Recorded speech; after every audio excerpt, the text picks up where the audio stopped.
Hello students, I'm Ajaypal sir from Vekano Senior Secondary School, Bani. Now we start the next concept of class 11th physics, linear momentum. Okay, now we start this concept. Firstly, you know about the linear momentum from the 9th class. Okay, now we write the definition of linear momentum.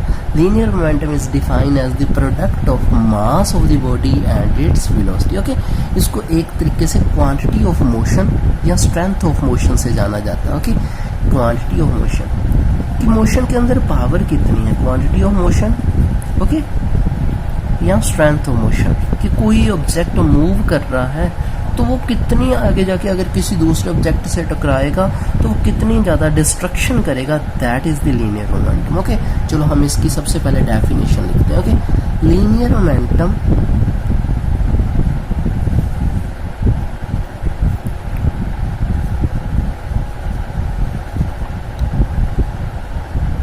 of a body is defined as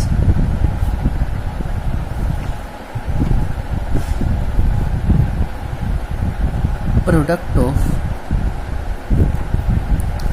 mass and velocity. Mass and velocity. Okay, linear momentum को define किया जाता है product से. Linear momentum, चलो यहाँ पे लिखते हैं, फार्मूला बन गया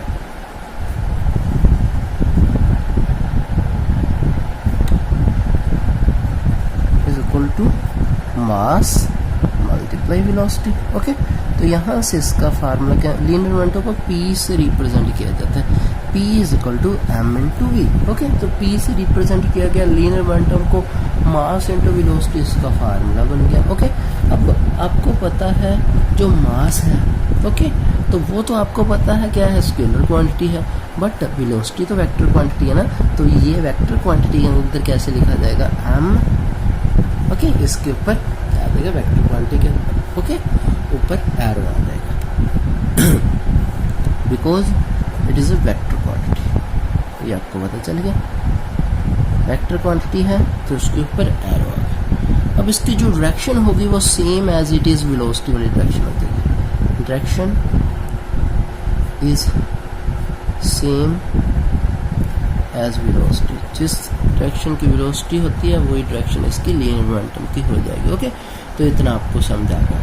अब इसके एसआई यूनिट की बात करते हैं. एसआई यूनिट, अब एसआई यूनिट आसानी से निकल जाएगा. पी मास का एसआई यूनिट क्या होता है, किलोग्राम, वेलोसिटी का मीटर पर सेकंड, तो इसका जो एसआई यूनिट क्या आ जाएगा, किलोग्राम मीटर पर सेकंड आ जाएगा. ओके, और सीजीएस यूनिट क्या आएगा इसका, सीजीएस यूनिट आपको पता नहीं क्या होता है, सेंटीमीटर ग्राम सेकंड. तो इसका क्या आएगा, किलोग्राम को ग्राम लिखोगे, मीटर को सेंटीमीटर के अंदर लिखोगे, और सेकंड को सेकंड के अंदर लिखोगे, तो ये सीजीएस यूनिट के अंदर ये आ जाएगा. ओके, अब डिमेंशनल फार्मूले की बात कर लेते हैं. डिमेंशनल फार्मूला, इसका डिमेंशनल फार्मूला कैसे निकलेगा, अब आपको पता है इसका फार्मूला क्या, m इंटू वी. ओके, तो रो का जो होगा m होगा एक तो, और वेलोसिटी का क्या होता है, वेलोसिटी का फार्मूला आपको पता है, वेलोसिटी डिस्टेंस बाय में टाइम होती है. डिस्टेंस बाय में टाइम, तो टाइम को ऐसे भी लिख सकते हैं ना, क्योंकि बाय में माइनस ऊपर ये भी 1 हो गया, ये भी 1 हो गया, तो उसका फार्मूला क्या, m1 l1 t minus 1. Okay, तो ये इसका डिमेंशनल फार्मूला होता है. अब उन्होंने बोला है, हम थोड़ी सी इसके बारे में डिटेल में पढ़ते हैं. ओके, चलो देखो आगे हम इसका आगे और क्या कर सकते हैं. ओके, इससे देखो मैं थोड़ा सा आपको दिखा रहा हूँ इस तरीके से. अगर मैं मानूँ कि फर्स्ट इसके अंदर केस करते हैं कि मास है कांस्टेंट, मास इज कांस्टेंट. अगर मास कांस्टेंट है तो जो देखो फॉर एग्जांपल एक चलते हैं, मान लो कोई ऑब्जेक्ट है, एक क्या है, गाड़ी है. ओके, दोनों ही आप क्या लो, कार ले लो, एक कार ले लो, फर्स्ट कार ले लो, फर्स्ट कार, एक कार ले लो, सेकंड कार. इसका भी जो मास है वो आप मान लो 100 kg, इसका भी मास मान लो 100 kg. ओके, वैसे 100 kg होता तो नहीं, ज़्यादा होता है, बट हमने 100 kg, चलो पूरे मानो 1000 kg मानो, 1000 kg इन दोनों का मास है. अब एक कार की वेलोसिटी कितनी है, 20 मीटर पर सेकंड है, एक की कितनी है 40 मीटर पर सेकंड है, दोनों का मास सेम है, तो कार का जो मोमेंटम है वो किस पे डिपेंड करेगा, वो वेलोसिटी पे ही डिपेंड करेगा ना, दोनों का मास सेम है, मास कांस्टेंट हो गया, तो उसका डिपेंड कहाँ पे होगा, वेलोसिटी पे डिपेंड करेगा।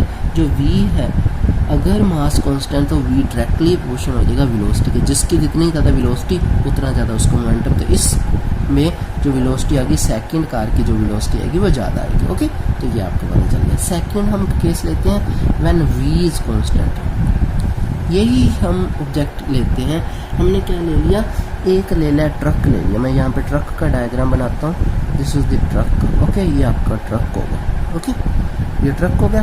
एक आपने क्या ले ली, एक गाड़ी ले ली। ओके, ये आपकी गाड़ी होगी।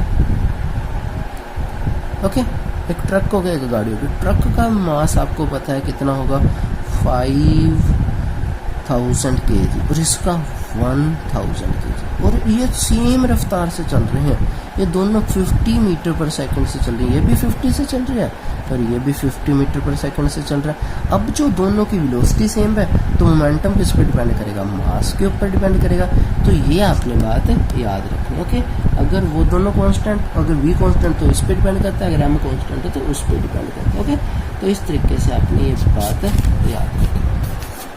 I hope you will understand this concept, आपको ये कंसेप्ट समझ आएगा। ओके, नेक्स्ट हम करते हैं, हमने क्या किया, अभी लीनियर मोमेंटम के बारे में डिस्कशन कर ली। अब हम डिस्कशन करते हैं इम्पल्स के बारे में। What is the impulse, impulse क्या होती है। ओके, ये कॉन्सेप्ट आपके जो सिलेबस है उसमें है इम्पल्स। तो इम्पल्स भी इसी तरह मोमेंटम के तरीके का एक कॉन्सेप्ट है, वो हम डिस्कशन करते हैं। What is the impulse. Okay, मैं यहाँ पे लिख रहा हूँ इम्पल्स। ओके, अब मोमेंटम क्या था, मोमेंटम क्या था, मास इनटू वेलोसिटी का प्रोडक्ट। तो इम्पल्स क्या होगी। ओके, इम्पल्स एक तरह की फोर्स होती है, इम्पल्स ऑफ ए फोर्स, किसी फोर्स की इम्पल्स कैसे डिफाइन होगी, is measure of total effect of force. मैं बताता हूँ क्या है इसका मतलब, कि आप कितने टाइम के लिए किसी बॉडी पे फोर्स लगा रहे हो, मतलब आप किसी को पीट रहे हो, ठीक है, उसको मुक्के मार रहे हो किसी ऑब्जेक्ट को। ओके, किसी भी पर्सन को के ऊपर पंचिंग कर रहे हो, बॉक्सिंग कर रहे हो, तो आपने कितने टाइम को उसके मारा, उतना ज़्यादा उसको डिस्ट्रक्शन होगी, उतना ज़्यादा उसका लॉस होगा। ओके, तो ये सारे इम्पल्सिव फोर्स होते हैं, जितने टाइम के लिए आप उसको मारते रहते हो, that is the impulsive force. Okay, the force which act on body for a short time are called the impulsive. थोड़े टाइम के लिए जिस ऑब्जेक्ट को आप, मतलब आप थोड़े टाइम के लिए, अगर अपने बॉक्सिंग में पता क्या करते हैं, जितना कम टाइम के अंदर आप क्या करो, उसको पंच करो, मतलब बहुत स्पीड से पंच करो, तो उसको उतनी ज़्यादा फोर्स, उतनी ज़्यादा उसको डिस्ट्रक्शन होती है, उतना ज़्यादा उसको क्या होता है, नुकसान होता है। तो ये बॉक्सिंग के अंदर इम्पल्स यूज़ की जाती है। ओके, अब इम्पल्स का मैं आपको फार्मूला बता देता हूँ। Impulse is define as average force multiply time. Okay, force multiply time को इम्पल्स बोला जाता है। ओके, तो चलो हम इसको ड्राइव करते हैं, कैसे हमारी इम्पल्स निकलेगी। चलो लेट्स स्टार्ट। ओके, सबसे आप पहले आपने क्या करना है, न्यूटन सेकंड लॉ लेना। What is the Newton second law, Newton second law के बारे में आपको बताना चाहिए। क्या था Newton second law, Newton second law था rate of change of linear momentum. Okay, क्या था, rate of change of linear momentum is equal to the force applied. Okay, तो ये कॉन्सेप्ट था। अब इसको आप और कैसे लिख सकते हो, देखो इसको आप ऐसे भी लिख सकते हो, D P is equal to F D T, लिख दिया, ऐसे लिख सकते हो ना आप इसको। ये कॉन्सेप्ट आपका ऐसे भी आ सकता है, ये दोनों वेक्टर क्वांटिटी है तो इसको वेक्टर क्वांटिटी। अब मैंने क्या किया, इंटीग्रेशन कर दिया, इंटीग्रेशन ऑन बोथ साइड, दोनों साइड पे क्या कर दिया, इंटीग्रेशन कर दिया। अब दोनों साइड पे इंटीग्रेशन करने पे क्या होगा, यहाँ पे क्या है, पी डी के साथ पी लगा हुआ है, यहाँ पे डी टी लगा हुआ है, तो पी जो डी के साथ टर्म लगी होती है उसी से इंटीग्रेशन होता है। इंटीग्रेशन P1 से लेके P2 तक हो जाएगा, दैट इज द भी, ओके। ये इंटीग्रेशन आपको मैथ के अंदर अच्छे से पता चल जाएगा, वो कॉन्सेप्ट आएगा, ये मैथमेटिक्स की टर्म है। यहाँ पे 0 से लेकर टाइम t तक, क्योंकि टाइम हमेशा 0 से शुरू होता है, जो आपकी मोमेंटम है वो p1 से लेकर p2 तक होता है, ओके। अब आपने इंटीग्रेशन किया। अब इंटीग्रेशन जब आप करोगे तब क्या होगा, जो आपकी f है उसके साथ तो कुछ है ही नहीं, क्योंकि d तो इसके साथ लगा, तो f बाहर आ जाएगा, ओके। f आपका यहाँ पे आ गया, ओके। एवरेज मैंने एवरेज लिख दी, फोर्स।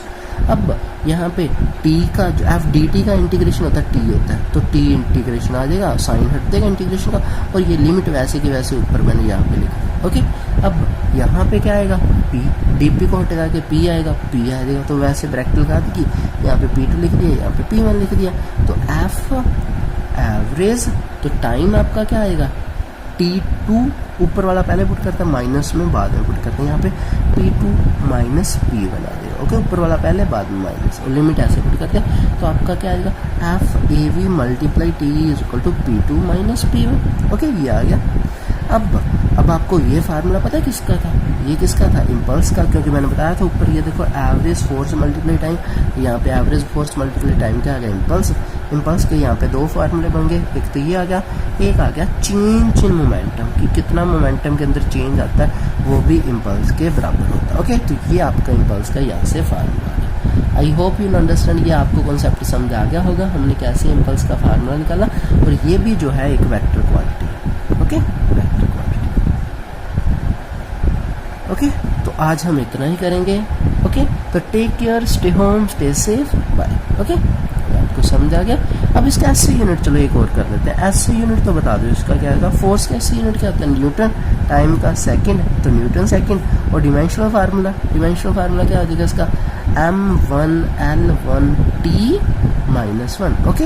यही इसका फार्मूला रहेगा, same as it is linear momentum का सेम फार्मूला, क्योंकि is equal to linear momentum, okay. This is the dimensional formula, okay. तो ये आज आपका कॉन्सेप्ट था। Take care, stay home, stay safe, bye, okay. आपने अच्छे से इसको रिवाइज करना, बाय।